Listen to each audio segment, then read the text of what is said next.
What do you mean you yelled at? Why? All right. You guys get in the back, cameras? See, now I want to give you guys thumbs up. You guys don't want to give me thumbs up. It's rude. Welcome to minicamp, guys.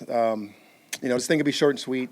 Really get a chance to get in and get a chance to see the guys. Obviously, in the team meeting setting, we got a chance to go through. Come on, JJ, you can come on in, man. You're not late. You've been here. I don't yell at people that's not late.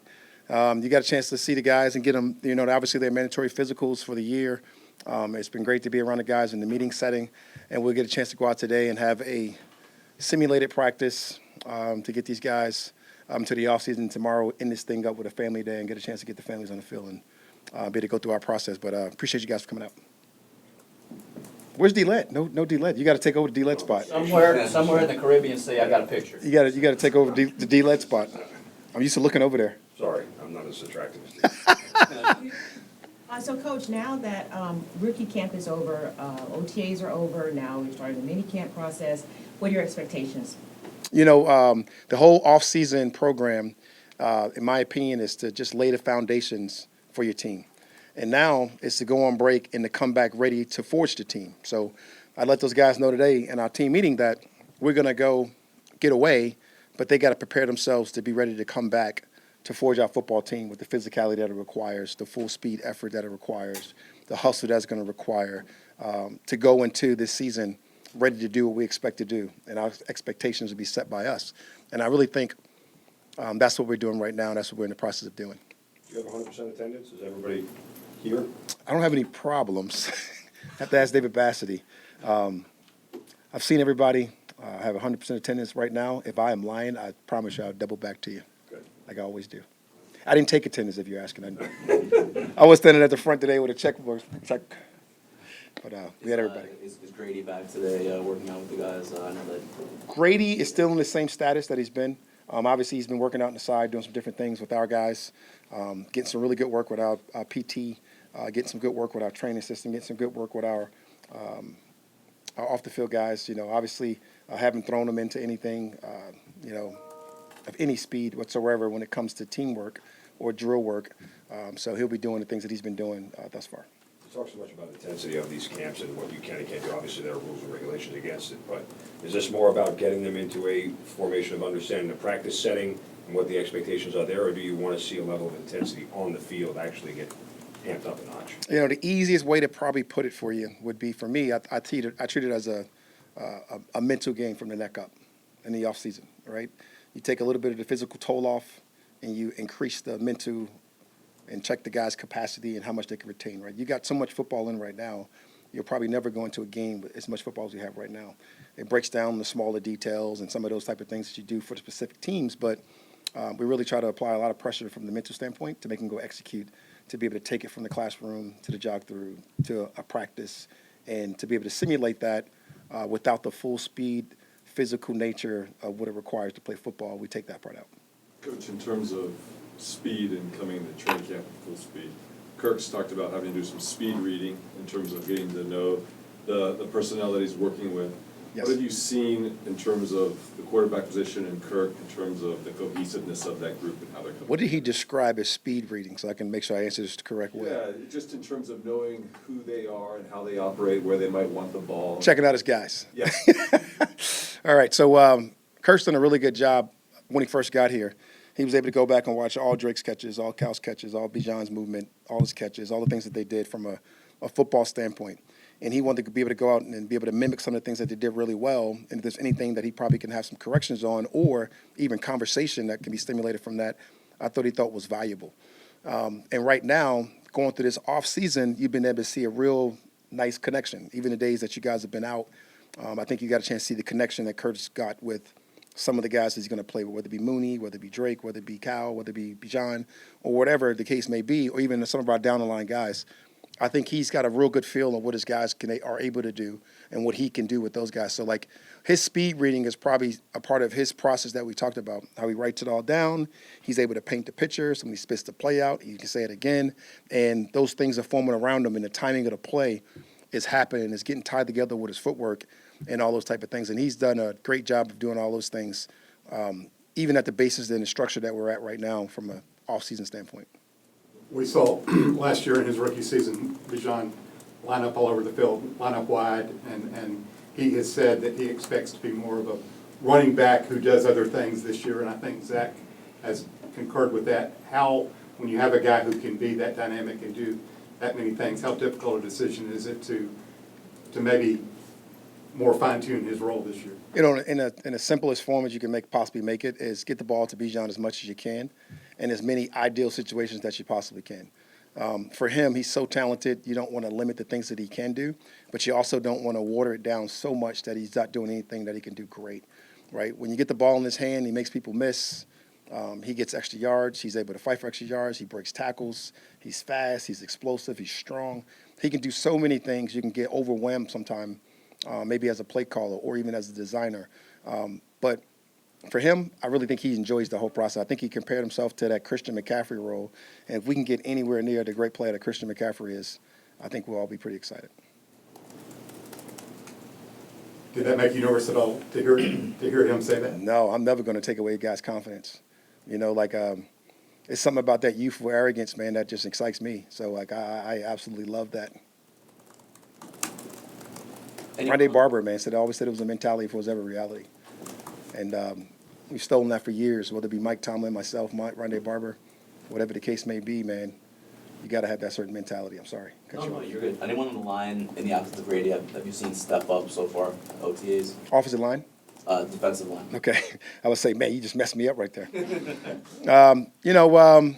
It's hard to say step up. You know, this is a tough time for that interior part of the thing. But, like, what I am really pleased with is that opening five, that starting five, so to speak, to go out there that you guys kind of have been accustomed to knowing. And, like, for me to get a chance to meet Bergeron and that personality has been really something that's really exciting. Like, I know exactly who Christian Lindstrom is when he puts on the pads. I know exactly who Caleb McGarry is when he puts on the pads. And then to be around a guy like Bergeron, to see that authentic, youthful arrogance that we kind of talked about from a confidence standpoint, it's really fun. Jake Matthews has been doing it for such a long time, and the consistent youthful behavior that he's able to exuberate every day in a practice setting, it just amazes me at a very high level. And Drew Dalman's just a psychopath, and you love that about him, right? He's got two options in life, you know, either be a good center or, man, I'm going to be worried about him. Is there a hope you'll leave the camp with a sense of, you know, if one offense is ahead of the defense or vice versa, or is there a sense like, you know, you're going to be able to have a starting point for the next time you guys get back together at training camp to know where you want to be to sort of prioritize what needs to get worked on first? I really think it's the second part of the question as opposed to leaving with it is what do you want to prioritize when you get back, right? And like I said, you want to prioritize the physicality of football. You want to prioritize what it looks like to get off the ball, what it looks like for speed off the ball, what it looks like on defense to play fast, free, and physical. Like, I think those are the things that we would be able to see. And you'd be able to see those things without full-blown tackling to the ground situations because we'd be able to simulate more.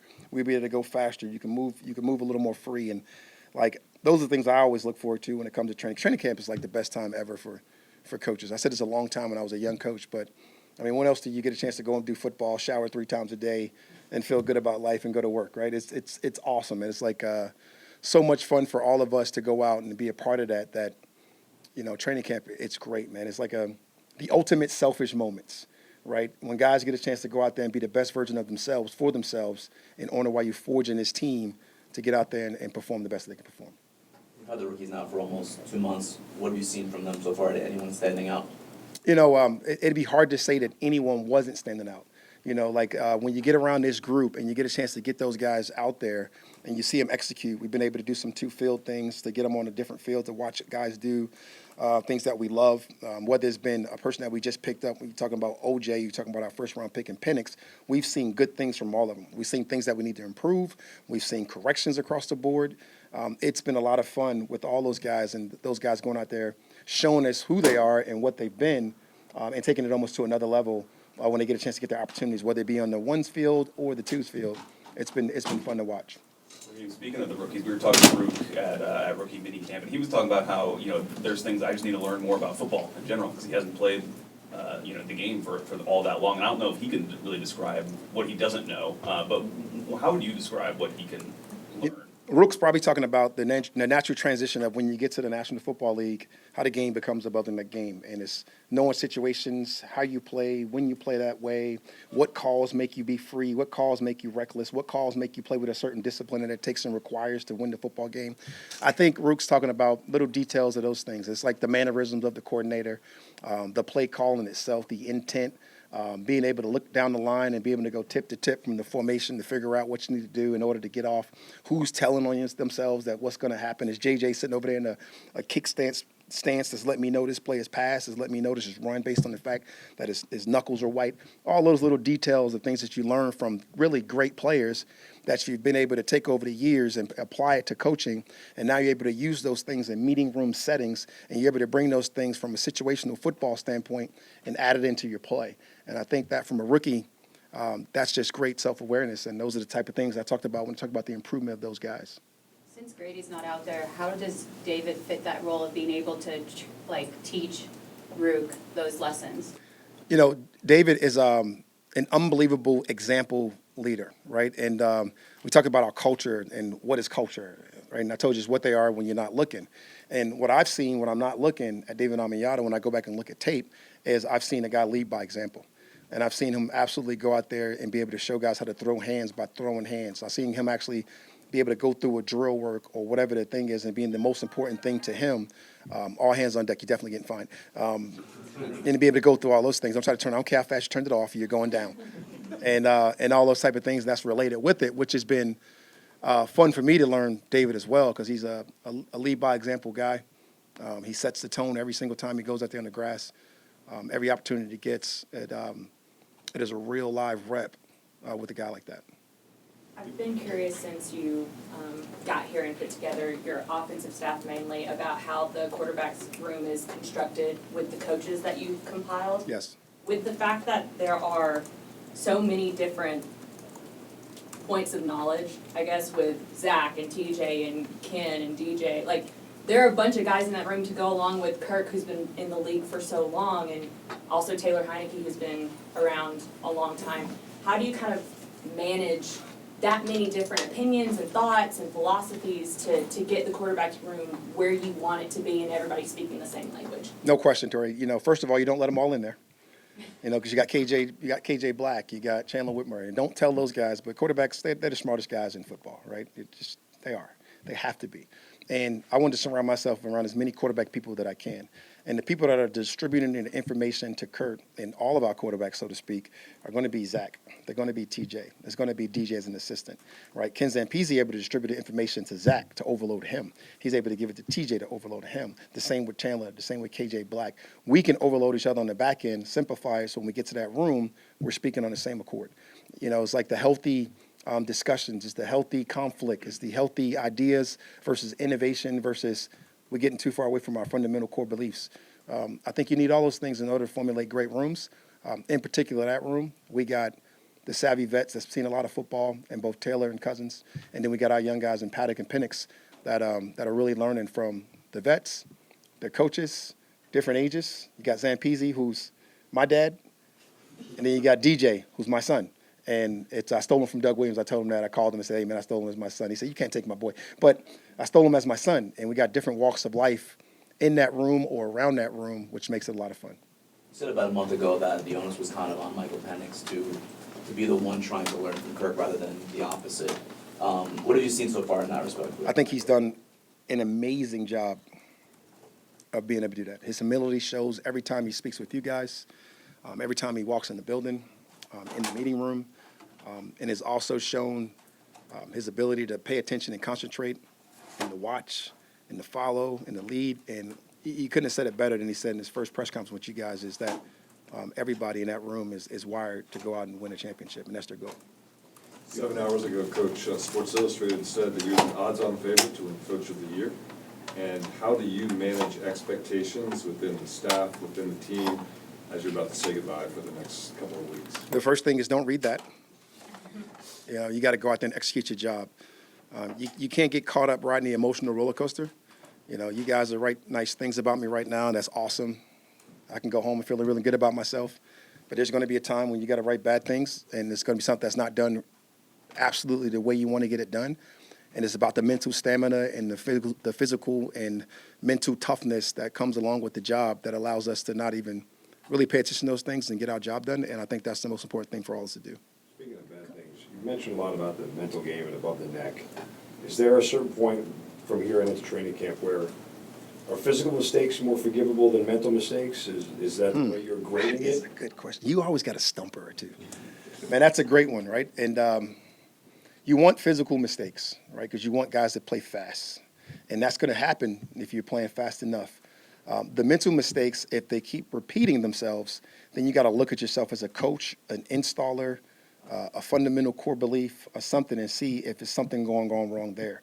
So you don't ever want to dial in and point directly at one person. You know, if it's one person not able to get it, that the other 4 or 5 are able to get it, then maybe you can dial it in there. But it's like you want to be more acceptable to the physical mistakes. The mental mistakes you want to eliminate or mitigate as much as possible. If you can eliminate those things, you got a really good chance of winning or having a successful play, so to speak. And Coach, you've been coaching at so many levels, and it's interesting you said that because soon the Falcons are going to have to start making some tough decisions on which players to keep and which players to let go. That's just part of the game, we know that. But is it still a tough process for you, or does it get easier over time? No, when it gets easy to make those decisions on who you keep and who you let go, I am out of here, guys. I'm leaving. I'm walking away when that decision gets easy, because that's always tough. You know, it's a people first mentality. It's a people first business. We're a people first organization, and I'll always be that way. Just a couple minutes ago, I just was upstairs talking to Taryn about life and where we're going on vacation and what we're going to do next. And like, when I can't have those conversations or I become stone cold to the mentality and the reality of that this is earned every day, I'll probably walk away from it at that point. You talk so much about mental right now, the preparation, what it's so heavy learning.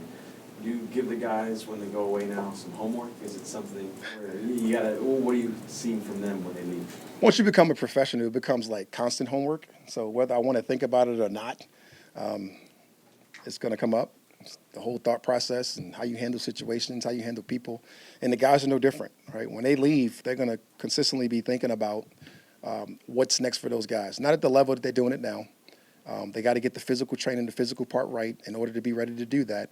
But I guarantee you, these guys will want to get out and be able to walk through or simulate some of the stuff that we've done over the past week so it doesn't get lost in translation. And the guys that do that more are the guys that become obsessed with it. And the guys that are obsessed with it are the guys that we want to bring a part of our community, so to speak. And those are usually the guys that rise above all and become different players. When minicamp is over, will you and the coaches actually take a break, or you'll work right through? We got to grind all the way through, man. We're out of here. Got to get the coaches away, get them a chance to go be with their families, give those guys a chance to get away. And then usually when that happens, you get away and you can't wait to get back. You know, you start itching. You know, you can't turn on all the sports networks because that's all they talk about at this time, waiting for football to come back. And I know how exciting that is, but you have to get away, step away a little bit. We can't step away completely either. It's just the nature of the beast. But get a chance to spend time with family, friends, to be able to move accordingly, maybe travel a little bit, right? And then when you come back, man, you're just renewed and you're re-energized. And it's time for us to go win a championship. Zach had talked about kind of preparing for that first-time play caller role and how he's simulating that now a little bit. What have you seen from him as he's? Which one was that, Zach, you said? Yeah. Oh, man. I think he's been preparing for that play calling role since I've met him. You know, we've been able to simulate some of that stuff in training camp with the Rams that I got a chance to watch him do and watch him do live. We've been able to do it a bunch out here, calling live periods and doing some of those things, even in the offseason, whether it be jog through or whether it be actual practice. But I think those things happen for you naturally. Like when it's your first time going to call it full season live, you are way more probably locked and dialed in than most. It just is what it is, right? That's just the nature of the beast, the urgency you create for yourself. And I think he's created a nice urgency for himself to prepare him for this offseason that's going to help him when we get back. And moving forward, that he'll continue to develop those skills. Nobody's expecting to be perfect, but we expect to be our very best. Anything else? I'm out of here. I'm not taking any more questions. Thanks, Raheem. Appreciate it.